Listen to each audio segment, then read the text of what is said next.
And then away from the Money League, Everton, they've confirmed now that they don't have any PSR issues anymore. How much of a boost is that for the club?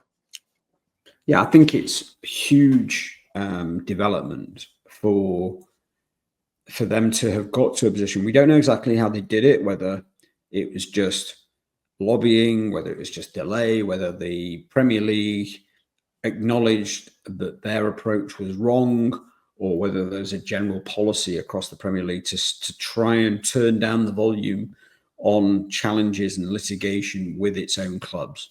But whatever the reason, to have buried that 22-23 stadium interest case is a big development, because it would have infected multiple years had it gone against them.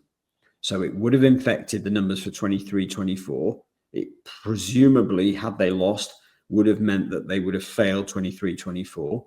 It would have infected the numbers in 24-25, etc., because of the way that if it had gone against them, the way that flows through into the 3-year cycle.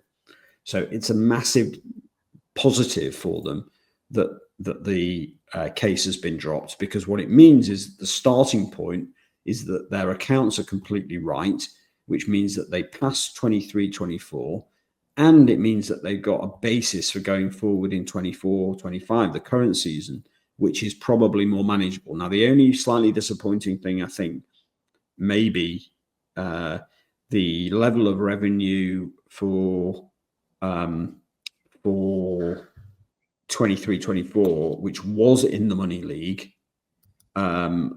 was probably a little bit less than some forecasts. I think from memory, it turned out to be 183 of revenue. And I think Swiss Ramble was estimating it to be a bit higher, around about 190, 195. So it was slightly less than some of the estimates. But that's the only information we only have for teams in Everton's position from the Money League. We only have an early release of the gross revenue and not a breakdown of each individual component, nor do we have the wage bill. So the wage bill will also be the interesting one about what their wage bill was last season. I think Swiss Rumble's got it around about 145. I've got it a bit higher, but that will then guide, effectively where they're coming out, and that will then answer the question as to how much capacity they've got from a PSR perspective, assuming that at the end of in June of 2024, they were broadly zero on, above 105. So they will have, I'm sure that the sales that they made just towards the end of the window got them to about 105 exactly. So they started the season knowing that, I think on my numbers, let's just say that they were probably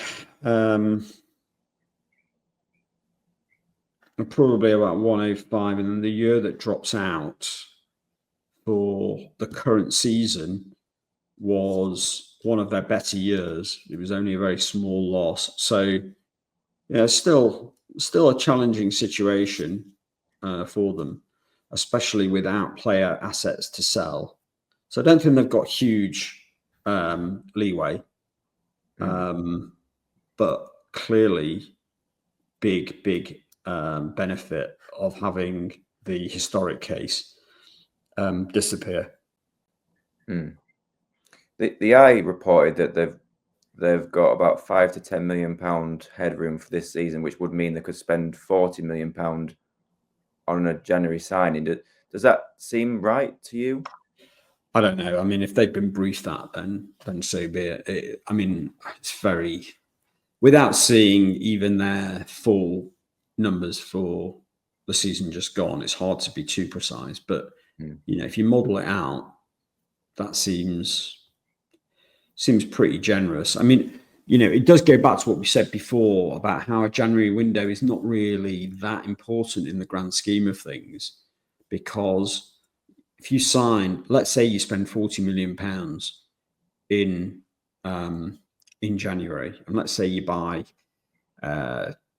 even let's say you buy 2 players for 40 million quid, and let's say their total wages for those 2 players at 40 million quid, their total wages, let's say, let's say £6 million. Okay, so you've spent 40. Your annualized amortization cost is only £8 million, and your wage cost annualized for those players is, let's say, 6 million quid. Okay, so your annualized cost is 14 million, but you've only got 5 months left of the year. By the time you get to January 31st, and we're almost there, so you've got 5 months before June 30th. So you've got 5/12 of the 14 in your P&L, in your profit and loss PSR calculation for the current season. So it's not that important.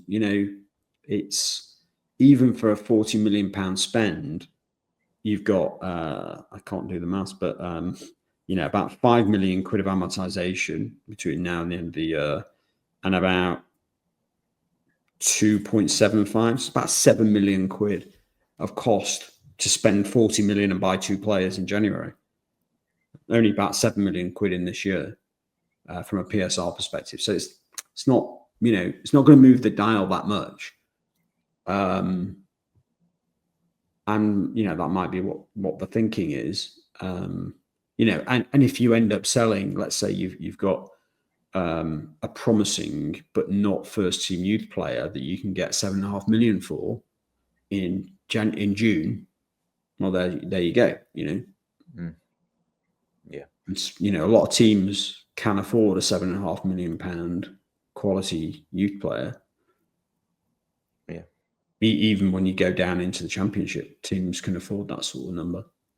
So those are that's why January, people talk about January, but when you actually look at the impact of January, it doesn't necessarily move the dial that much.